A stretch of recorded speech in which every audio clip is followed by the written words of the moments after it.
for with the tinsel and the headphones. I'm glad I've hit the nail on the head, you know. Bottom right hand side, our red Protoss player PtitDrogo took the first map of the day against Solo, but unfortunately then lost 2 in a row. I'm excited to see a little bit more Drogo, and it's always fun to see how these Europeans compare when they play in like Korean server groups from Korea. Obviously, Drogo is out in Korea right now as he plays against the Blue Terran player to the top left hand side from Psystorm Gaming. This is GuMiho. So TVP best of 3 here to continue the action. I think our plan is to do GuMiho versus Drogo, followed by Drogo versus Zest, get that PvP done, GuMiho versus Fantasy, and then probably Drogo versus Fantasy again. So I think that is our current plan of action, and that's what we're going to be aiming for. Top left, Blue Terran GuMiho is making a bottom side barracks, so a proxy opening here on Parasite. Intrigued to see how the proxies kind of play out in the current, in the current day and age of TVP. It definitely feels like something that's kind of been moved away from a little bit at least. But yeah, I mean, still being used here and there. So getting set up into this, as we do have a probe from PtitDrogo starting to come across to the top side of the map at the moment. So probe coming in towards the upper side of the map. That's getting ready to go. And as we do see Cybernex core dropping down from Drogo as well. This Nexus from Drogo also on the way up. Everything looking good for now. So for him, pretty standard. Obviously, he's about to see here that this is not a barracks in the main base. He's going to see that this is indeed a proxied place. So realizing that this is okay, something he's probably going to have to respond to is actually a factory coming down as well. So GuMiho's really going to commit to something here. Tech Lab is going to be for the factory, so he's going to proxy a Cyclone. So it's not just that Reaper. So really, the Cyclone proxy is something I definitely thought was a bit dead. But, well, I guess we'll see how this goes as we do see the Reaper coming up with this to help out. I mean, I guess with Magfield Accelerator, the Cyclones still do a lot of damage when they're locked on. They can get so much done. And as we see that probe coming around in the main base, and Reaper just on the way out of the barracks. Magfield Accelerator there from GuMiho does get started with the Cyclone on its way. Robotics facility will start up in the main base here. And again, with Drogo, again, we talked about it in that Zest series that we just saw against GuMiho. If Drogo's playing against GuMiho and he doesn't see anything in the main, I think the go-to should be a Robo facility. You know, I don't mind the 2 extra gates coming down first, but I guess as well, like, I guess Zest saw it a little bit later on than Drogo did. Zest was scouting a bit later, etc. So obviously that does have an impact here. So Cyclone is out. Magfield's not done just yet. Now Drogo has seen these structures, so he knows Magfield is on the way. He'll know this is a Cyclone. Not much else really makes sense, unless it was some sort of a siege tank push, which, you know, is a possibility. It's something that could definitely happen. There's a couple of Stalkers just hanging out on the front as the 2 Reapers and the Cyclone going to get ready to push in. Barracks lifts up and starts to head in towards the natural expansion.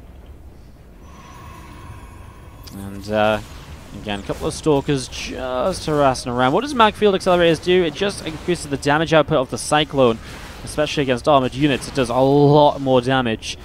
It's like plus 400. It's really insane. Like, you look what the damage of the Cyclones are now. You know, they're doing like a little chip of the Stalker health every time. Watch what the Cyclone lock-on does when they lock on now. You know, when they get this lock-on again, boom! They are like destroying the Stalker. It's a huge difference in that damage output.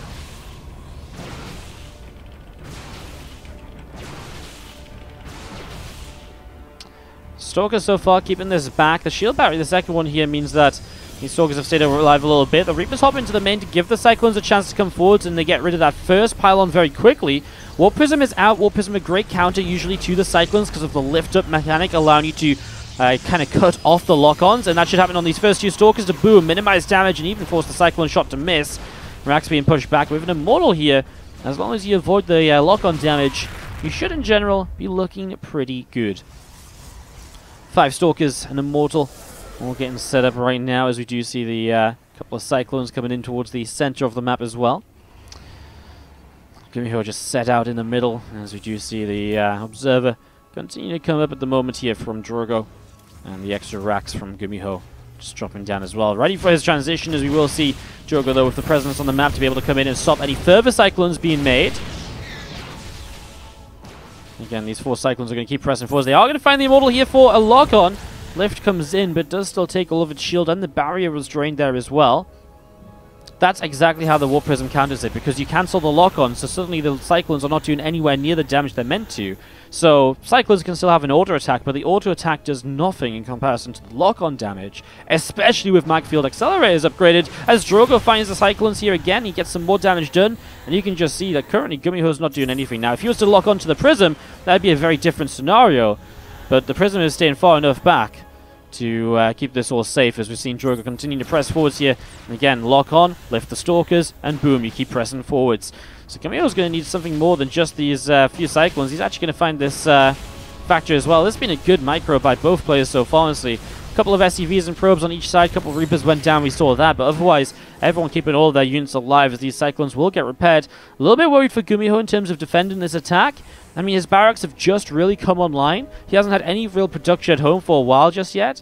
There's an Observer here too. I mean, this Banshee doesn't have cloaks, so that's not too much of an issue, but Drogo kind of has an answer for everything, so let's see how this goes, because again, if he keeps cancelling these Cyclone lock-ons, there's no real damage output here. I mean, the Banshee turns back around, but I mean, the Banshee is pretty vulnerable when there's so many Stalkers. GuMiho's just going to type out GG. This attack did absolutely nothing compared to what it needed to do. And stuff like that. Saturday, we're going to be back, and we're also going to have a Christmas Invitational qualifier in the evening as well. Sunday, we're back with more Korean server content, and then Monday, Tuesday, Wednesday, it's just more and more action. There's so much StarCraft coming up, multiple days, double ups, and all of the good stuff. Guys, so 1-0 lead for our Red Protoss player in this series. To the top right-hand side, our Red Protoss is PtitDrogo. As to the bottom left-hand side, our Blue Terran player from Sidestorm Gaming is GuMiho. What's up, Zombie Grub? Thank you so much for the 27-month resub. I'm going to get you a shiny, glittery, silver decoration for the tree. Okay, I can't find a shiny. You can have a glittery silver one. There you go. I got it out. You're going on the tree soon. Thank you so much for the 27 months, as always. Appreciate it. Alright. Oh boy. Yeah, you're shiny and glittery. What more could you want to be? You know how many people have asked me for a shiny, glittery decoration a day, and I've just said no. They are for the best of the best. Approximately no one, but if someone had said it, that's what I would have told them, okay? Next is dropping down on the natural, and we're going to see the early setup from Drogo as he goes to scout. We'll let him know the fact that there is not a barracks in the base of GuMiho. So GuMiho going for the same sort of setup again. This time he goes straight into the Reaper, so he doesn't start the factory. Not right away. He starts a bit delayed. And Drogo will see all of this as he gets set up. What's that Razzle Tull coming in? How you doing? Razzle Tull, you know what, buddy? What color decoration would you like? Green, red, pink, white, silver, gold? Let me know. You can choose. Thanks so much for the sub. Appreciate it, buddy. But yeah, as this probe comes up, SCP's taking a little bit of damage. Reaper obviously comes in to harass, and Drogo does have the expansion coming down, so expanding quickly means he doesn't have the best defense against this right away. And as we do see the, oh, that Reaper is actually pretty low. Okay. Will for the moment be okay, but the Sorg is about to pop out, so now the Reaper's going to go down, surely. There's no escape path here that gets him out alive. Now a Hellion being made a starport as well, so I'm looking to try and drop Hellions up into the main. Just feels like Drogo's already kind of on very good control of this. As everything gets proxied, I mean, probe goes down. Reaper will take another couple of shots of damage. I mean, Drogo just wants that SCV, realizes he can get that kill, and he can come and deal with the Reaper later. Probably was never going to kill the Reaper if GuMiho didn't want him to, obviously. But again, the SCV is just guaranteed damage, so... Again, nicely done by Drogo so far. A good defense to this opening of GuMiho. Very nicely done here. You want a pink decoration. Pink one is out. Razzletol, thank you so much for the subscription. I appreciate it. Thanks for the great content, Phil. Thank you for being a great viewer. Get you on the tree after this game, as we do see the Warp Gate is finishing up in the next few moments. Robo Facility. About to finish up from PtitDrogo. Rax is just heading back home again. That starport in the factory coming up here. We don't mind burrowed behind the starport. It's just there to try and catch units off guard, but Drogo seems to be somewhat aware of the possibility. So, oh, he wants us in, and now he will lose a Stalker. And now he sees the Medevac go into the main with the other Widow Mine. First Widow Mine is going to try and pull away, because obviously it is still visible, no drilling claws. As we do indeed have the Widow Mine going to be dealt with here. I mean, one probe is all he's going to get. Oh my god, he's actually going to lift it up and keep it alive. Okay, so GuMiho going to try his luck again a little bit later on. But again, you sort of feel, well, okay, this is some damage. It's just about to say, you sort of feel like GuMiho is committing to all of this, but he's not really getting anything out of it. And sure, he's expanding and this and that. I mean, he's only just now really been able to get, you know, his own CC finish. He's only just now been able to find some damage. And there's 3 more probes, so eventually here, GuMiho gets some damage out of all of this. But his factory and starport are still on the wrong side of the map. And it's definitely much better than the last game, though. I guess we can keep that in our minds as something that's definitely true. It's going a lot better than the last game.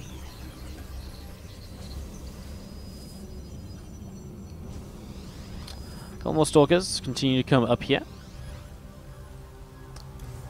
As you see, those couple of racks are just setting up back on the other side of the map. The Raven does get out. I don't think the Cyclone will be allowed to come out. I guess there's not too much damage out on this. Sentry wanders over again. That medevac just hanging out over to the far right side. Cyclone, is it going to get out here? It's going to be super close. It just gets denied. That must have been like 100% built. Well, the weirdest medevac drop you've probably ever seen. A Widowmine, a Hellion, and a Reaper. It's not the usual combo of units. Widowmine will run away and just try and buy time for the Hellion and the Reaper and the Natural to get some more done. But Drogo is just going across the map. He's just like, you know what? Let's just do this. Let's just go. I'm ready.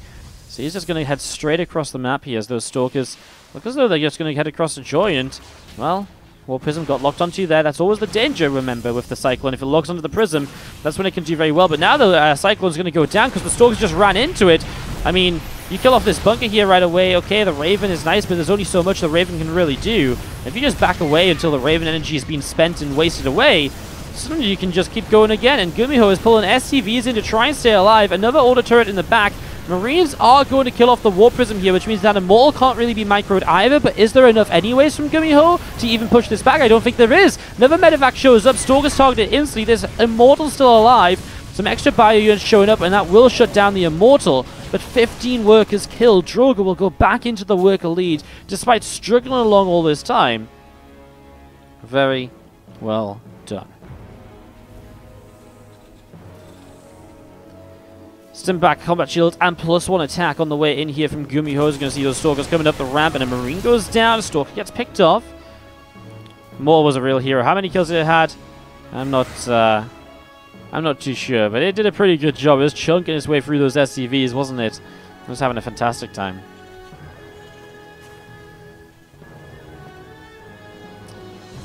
Stim and Conquest of... Where's the combat shields? Oh, combat shields is already done. Interesting.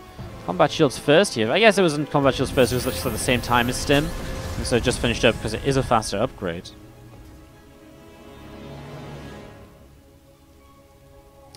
Robo Bay finishing up. Colossus on the way out from the Robo facility. Stalkers and Adepts are starting to pull back towards the top. And maybe if the new Prism out, I wouldn't be sad to see Drogo keep on being aggressive. I understand about backing away and maybe thinking about just taking the third Nexus for a little while and macroing up, because I do think he's in a good position with what he's done so far, and you know, if you go overly aggressive, you can definitely throw it away a bit. So sitting back can definitely feel good. So just gonna sit back, use the Prism to still harass a little bit here and there. And as soon as he gets a few Colossus, obviously Drogo will probably be feeling pretty good about maybe getting aggressive once again. Here you go, Prism into the main base. And as he gets ready to unload in a few of these SCVs. Starting to take some hits, so SCV's going down.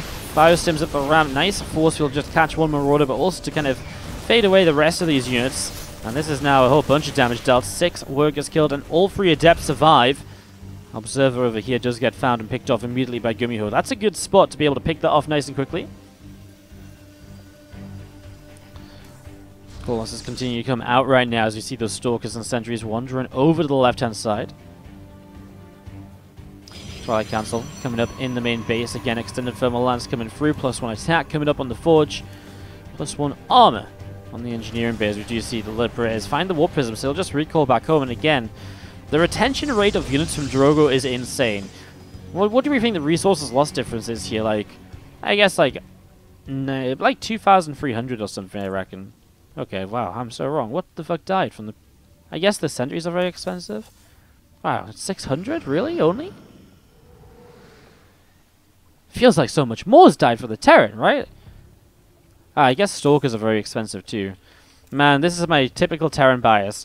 I'm just like, look how little the Pros has lost, and actually the Pros has lost some kind of expensive units. I'm sorry, guys.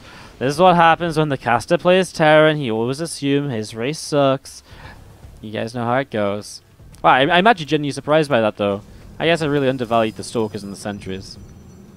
I guess if you kind of look at what's actually valuable here, like, it's like a Raven and a Cyclone versus Stalkers and Immortal and Sentries, so I guess it makes sense. SCV's going down across the map as that Prism comes back into play.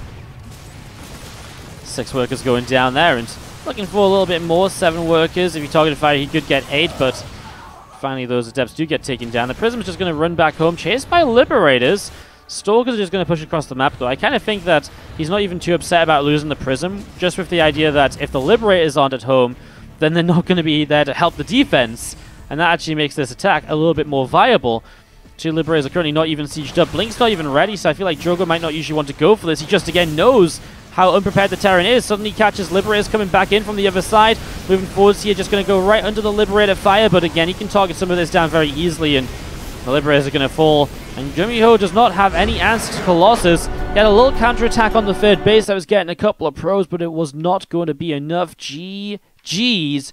PtitDrogo takes the 2.